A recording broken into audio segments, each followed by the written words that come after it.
अगर नाराजगी हो जाए आपस में तो उनके दरमियान सुलह करा दो, उन्हें गले मिलवा दो, उनका मुआनका करा दो, उनका मुसाफहा करा दो। क्या आज हम इस पे गौर करते? सिर्फ करामत सुन ली, फूले नहीं समा रहे। डॉक्टर इकबाल कहते हैं चूं बुगोयम मुसलमानम बलर्जम,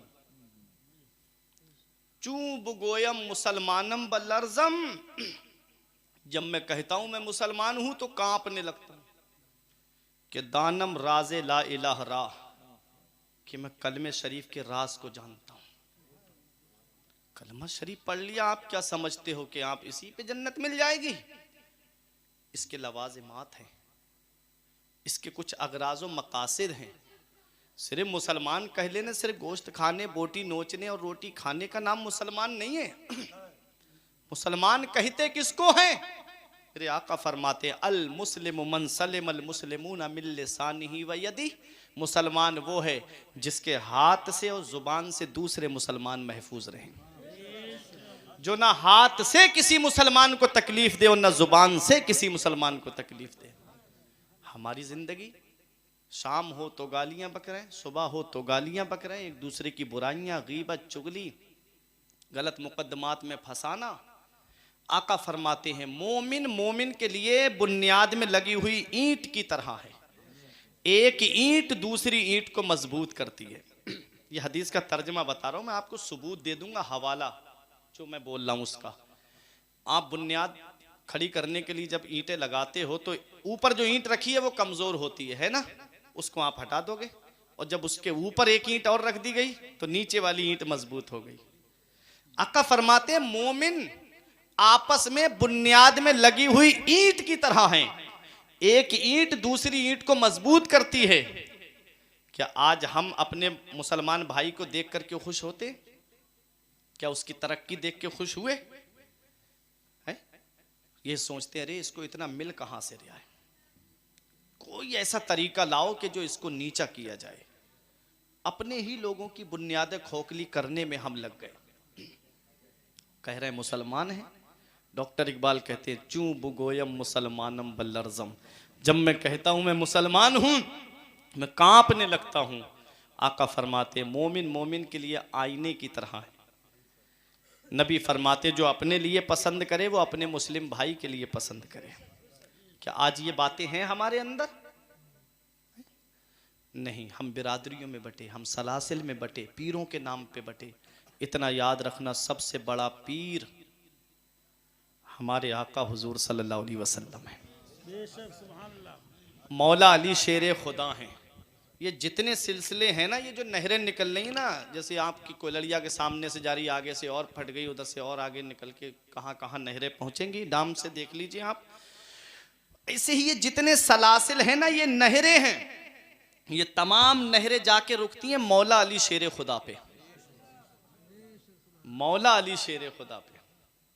अल्लाह अकबर। आप मुझे बताओ, एक गुलदस्ता सजा करके यहाँ पर मौलाना बिलाल रख दें और उसमें गुलाब का फूल भी हो, चमेली का फूल भी हो, उसमें गेंदे का फूल भी हो, ये फूल हो। अब एक भाई उठ के आए और वो एक गुलाब का फूल तोड़ के ले जाएं, बताओ इन्होंने गुलदस्ता सजाया, तकलीफ होगी कि नहीं होगी? दूसरे आए, दूसरा फूल तोड़ें और ले जाके वहाँ बैठ जाएं, तकलीफ होगी कि नहीं होगी? गुलशन लगाने वाले को, गुलदस्ता सजाने वाले को। ये विलायत का जितना गुलशन है, गुलदस्ता है, ये मौला अली शेर खुदा ने सजाया है। अब एक वली का दामन पकड़ के दूसरे की शान में गुस्ताखी करोगे तो मौला अली शेर खुदा को तकलीफ होगी। और जिसने अली को तकलीफ दी समझ लो उसने नबी को तकलीफ दी, और जिसने नबी को तकलीफ दी वो अपना ठिकाना खूब जानता है।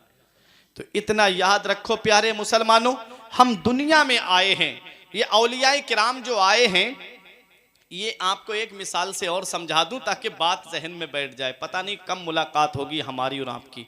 कभी कभी आप शादी ब्याह के मौके पे जाते हो, शादी हाल में जाते होगे तो वहां आप लाइटिंग देखते होगे, है ना? तो कोई हरा बल्ब है तो हरी रोशनी आती है कि नहीं आती? सफेद है तो सफेद रोशनी आती है, पीला बल्ब है तो पीली रोशनी आती है। लेकिन ये सब जो लाइट आ रही है ये कहां से आ रही है? ट्रांसफार्मर से आ रही है कि नहीं आ रही है? और ट्रांसफार्मर का भी एक हैंडल है, पावर हाउस है। अब वो पावर हाउस कहां है? अब देखो आप, ये जितने सलासिल हैं, कहीं से जो है वो शेरी रोशनी आ रही है, कहीं से रज़बी रोशनी आ रही है, कहीं से मदारी रोशनी आ रही है, अरे कहीं से कादरी रोशनी आ रही है, कहीं से चिश्ती रोशनी आ रही है, किसी से अबुल उलाई रोशनी आ रही है। ये तमाम रोशनियां जो आ रही हैं हिंदुस्तान की सरजमीन पर, इन सब का पावर हाउस मदीना शरीफ है। मदीने वाले मुस्तफ़ा की बारगाह से रोशनी आ रही है। इतना याद रखो प्यारे मुसलमानों, जो जिस रोशनी से फायदा हासिल करेगा वो मदीने वाले मुस्तफ़ा तक पहुंच जाएगा। बेशक, सुभान अल्लाह, जिंदाबाद। इसका मतलब ये नहीं कि हम एक रोशनी को पकड़े तो दूसरी का इनकार कर दे, नहीं। तमाम हमारे सर का ताज है।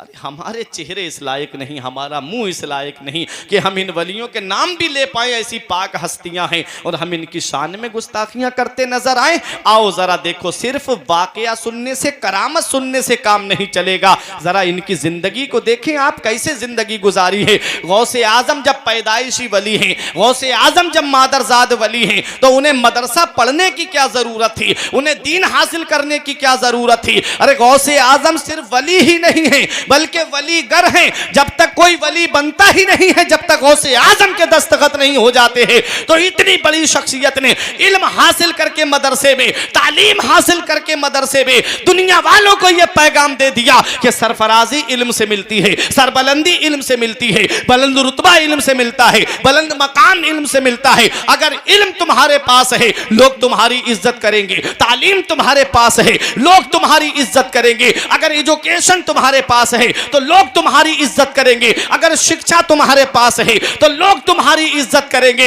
इसलिए ऐ कोई लड़िया वालों, अपने बच्चों को वक्त से पहले जवान करो। लेकिन क्या पैगाम दे करके जवान करो? वो हदीस पाक जिसका मैं तर्जमा आपको बता दूं। नबी फरमाते, अद्दिबू औलादकुम मिन सलासे खिसाल, अपनी औलाद को 3 बातें सिखाओ। हुब्बे नबीयकुम, अपने नबी की मोहब्बत सिखाओ, अपने नबी की मोहब्बत उनके दिल में डाल दो, नबी का प्यार उनके दिल में डाल दो, नबी का इश्क उनके दिल में डाल दो। जब नबी का इश्क उनके दिल में होगा, जब नबी की मोहब्बत उनके दिल में होगी, वक्त की कोई भी आंधी जो है वो इनके ईमान को नहीं डगमगा पाएगी। इसलिए उनके दिल में अपने नबी की मोहब्बत डाल दो। और नबी की मोहब्बत के बाद आका फरमाते, वह हुब्बे अहले बैतिकुम, और मेरे वह हुब्बे अहले बैती, और मेरे अहले बैत की मोहब्बत उनके दिल में डाल दो, मेरे खानदान की मोहब्बत उनके दिल में डाल दो, मेरे घर वालों की मोहब्बत उनके दिल में डाल दो, मेरे अली की मोहब्बत उनके दिल में डाल दो, मेरी फातिमा की मोहब्बत उनके दिल में डाल दो, मेरे हसन की मोहब्बत उनके दिल में डाल दो, मेरे हुसैन की मोहब्बत उनके दिल में डाल दो। कयामत तक आने वाले सादाते किराम की मोहब्बत उनके दिल में डाल दो। और आखिर में नबी फरमाते हैं, वह किरातिल कुरान, और अपनी औलाद को कुरान की तालीम दो, कुरान की मोहब्बत अपनी औलाद के दिल में डाल दो। कुरान की तालीम हमने दी अपनी औलाद को। इतना याद रखो मेरे बुजुर्गों, आप बताओ, जो औलाद आज आपसे बात करने के लिए तैयार नहीं, घंटों मोबाइल चलाए, वो आपसे बात ना करे, क्या उम्मीद करते हो कि मरने के बाद कब्र में जाकर के वो तुम्हारी कब्र पे फातिहा पढ़ देगी? जो औलाद दुनिया में काम नहीं आती, वो कब्र पे जाकर के क्या फातिहा पढ़ेगी? जो 2.5 घंटे की फिल्में बैठ के कमरे में देख ले और 10 मिनट बाप से बात करने के लिए तैयार ना हो, वो क्या उम्मीद रखते हो कि कब्र पे जाकर के फातिहा पढ़ेगी? अगर चाहते हो कि कब्र में तुम्हें आराम मिले, तो अपनी औलाद को या तो आलिम बना दो या हाफिज बना दो। क्योंकि औलाद जब आलिम या हाफिज होगी तो मस्जिद में आकर के दुआ करेगी, रब्बना ग़फिरली वले वाले दैया वलिल मुमिनीन यौम यक़ूमुल हिसाब, कि अल्लाह मुझको बख्श दे, मेरे माँ बाप को बख्श दे और तमाम मोमिनीन को बख्श दे। बेशक, सुभान अल्लाह, सुभान कुरान अल्लाह। की तालीम दो, उसके बाद चाहे इंजीनियर बनाओ, चाहे डॉक्टर बनाओ, चाहे मास्टर बनाओ, चाहे प्रोफेसर बनाओ, जो चाहो वो बनाओ। पहले अपने मजहब की तालीम दो, पहले उन्हें दीन की तालीम दो, पहले उन्हें शरीयत की तालीम दो, पहले उन्हें कुरान की तालीम दो, पहले उन्हें हदीस की तालीम दो। और प्यारे मुसलमानों, जब कुरान और हदीस दिल में होगा तो बच्चे के ईमान को कोई डगमगा नहीं पाएगा। वक्त की कैसी भी आंधी आएगी, उसके सीने से टकरा के चली जाएगी, वो नबी की मोहब्बत में सरशार रहेगा। तो गौसे आजम मदरसा गए, 18 साल की उम्र में कहते, अम्मी अभी दिल और चाह रहा है और तालीम हासिल करूं। अल्लाह अकबर। मां की उम्र 80 साल के करीब, 80 साल की उम्र में मां बाप पहुंच जाए, तो कैसे माँ बाप को औलाद के सहारे की जरूरत पड़ती है। आप खुद बताओ, 70-80 साल के जब माँ बाप हो जाएं तो बूढ़े हो जाते हैं, उन्हें सहारे की जरूरत होती है औलाद के। गौसे आजम की वालिदा ने यह नहीं कहा मेरे लाल अब तू मुझे छोड़ के जा रहा है जब मुझे तेरे सहारे की जरूरत है। माँ ने यह नहीं कहा, कयामत तक के लिए औरतों को पैगाम दे दिया कि अपने सीने पर अपनी औलाद की जुदाई का पत्थर रख लेना, लेकिन उनको अनपढ़ जाहिल मत रखना, उनको तालीम दिलाना, उनको